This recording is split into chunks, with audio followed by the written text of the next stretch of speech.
Hello friends, कैसे हैं आप सब? आशा करती हूँ सभी अच्छे और स्वस्थ होंगे। आज की जो मैं ये कहानी लेकर आई हूँ, यह कहानी है हिमाचल प्रदेश के ऊना ज़िले की। और जो ऊना ज़िला है उसमें एक छोटा-सा गाँव है ऊना ज़िले में, और वहाँ पर एक 24 साल की लड़की होती है अंशिका। अंशिका की जो शादी थी वो 24 सितंबर को होनी थी। सारी रस्में चल रही थीं, घर में बहुत सारे मेहमान आए हुए थे। कहीं हल्दी की रस्म, कहीं मेहंदी की रस्म। घर बहुत एकदम से खुशहाल, सारी खुशियाँ बहुत अच्छे से, लाखों की शॉपिंग हो चुकी थी और 24 तारीख को अंशिका की विदाई होनी थी। इसी बीच में होता क्या है कि जब अंशिका की विदाई होनी थी 24 तारीख में, तो 23 तारीख को ऐसा होता है कि अंशिका वहाँ से घर से रात के लगभग 3 बजे के आसपास चली जाती है। जब अंशिका चली जाती है तो वहाँ पर जाने के बाद में जो उसका जाती कहाँ है, जो उसका पति होता है वो फ़ौज में होता है, और वो 24 घंटे पहले ही शादी से उसको छुट्टी मिलती है और वो आता है, और आने के बाद में अंशिका को मिलने के लिए बुलाता है। तो इस पर अंशिका कहती है, इतनी भी क्या जल्दी है? अभी तो एक रात की हमारे बीच में दूरी है और 24 तारीख को तो मैं तुम्हारी हो ही जाऊँगी। वो कहता है, मुझे नहीं पता, अभी आओ, तुरंत आओ, मुझे तुमसे मिलना है और चाहे कैसी भी आओ। घर में सब लोग हारे थके हुए थे, सब लोग सो जाते हैं, आराम करने चले जाते हैं। अंशिका अपनी सहेलियों के बीच में से उठती है और उठकर मिलने के लिए चली जाती है।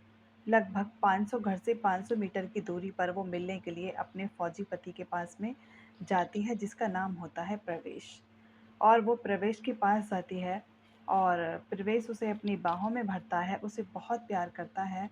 कहता है कि मैंने तुम्हारे बिना ये दिन कैसे काटे थे, और जो भी अपनी हवस होती है उसे मिटाता है, और मिटाने के बाद में चाकू से उसका गला रेत देता है। और मारने के बाद में उसे वहीं पर जो गाँव के पास में झाड़ियाँ थीं, उन झाड़ियों में ही उसको पेट्रोल छिड़कता है, पेट्रोल भी वो साथ में लेकर आता है। पेट्रोल छिड़कने के बाद में उसमें आग लगा देता है। आग लगाने के बाद में वो वहाँ से चला जाता है। जब 24 की सुबह सब लोग उठते हैं, यहाँ ढूँढो, वहाँ ढूँढो, सब अंशिका को, कोई कहता है वॉशरूम में होगी, कोई कहता है ऊपर होगी, कोई कहता है घर के बाहर होगी। चारों तरफ अंशिका की ढूँढ मच जाती है और पूरा जो परिवार होता है वो ढूँढने के लिए लग जाता है। अब करे तो परिवार वाले क्या करें? वो कहते हैं कि पता नहीं कहाँ चली गई, ऐसे तो कभी नहीं जाती है अंशिका। वो परेशान हो जाते हैं घरवाले और चारों तरफ उसकी ढूँढ मचने लग जाती है। तभी वहाँ पर गाँव से लगभग घर से 500 मीटर की दूरी पर एक अधजली लाश मिलती है।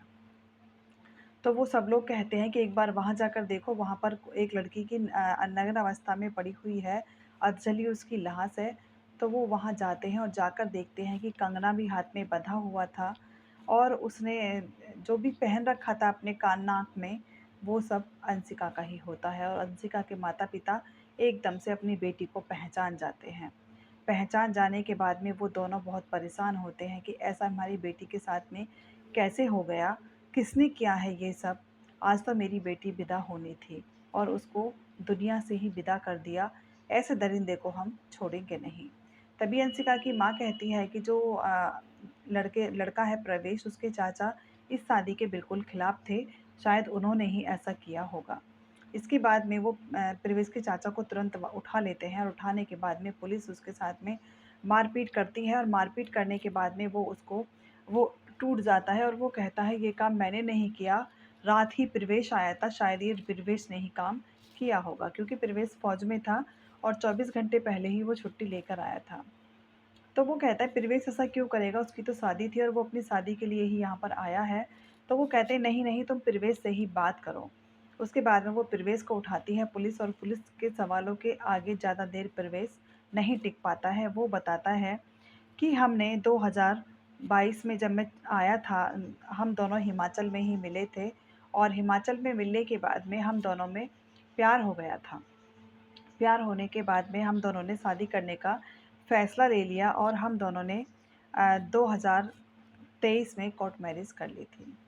कोर्ट मैरिज करने के बाद जब घरवालों को पता चला था तो काफ़ी घर में परेशानियाँ हुई, काफ़ी झगड़े हुए, सब चीज़ें हुई थीं और इसके बाद में फिर 2024 में हम दोनों का तलाक भी हो गया था। तलाक होने के बाद में हम दोनों आपस में बातें कर रहे, हमारा प्यार एक-दूसरे के लिए बिल्कुल भी कम नहीं हुआ था और हम दोनों एक-दूसरे से बहुत प्यार करते थे। तो हमने फिर सोचा कि अब की बार हम शादी जो करेंगे वो अपने आप से नहीं है, घर वालों की मर्ज़ी से करेंगे। इसी बीच प्रवेश की नौकरी भी लग जाती है और वो फ़ौज में चला जाता है। लेकिन जो चाचा थे उनका कहना था कि ये लड़की हमारे परिवार के लिए ठीक नहीं है और मैं इस शादी को होने ही नहीं दूँगा। ये सब प्रवेश के चाचा का कहना था और इन सब बातों के चलते ही जो प्रवेश की मम्मी थी वो बोल रही थी कि प्रवेश के चाचा ने ही ये सब किया है।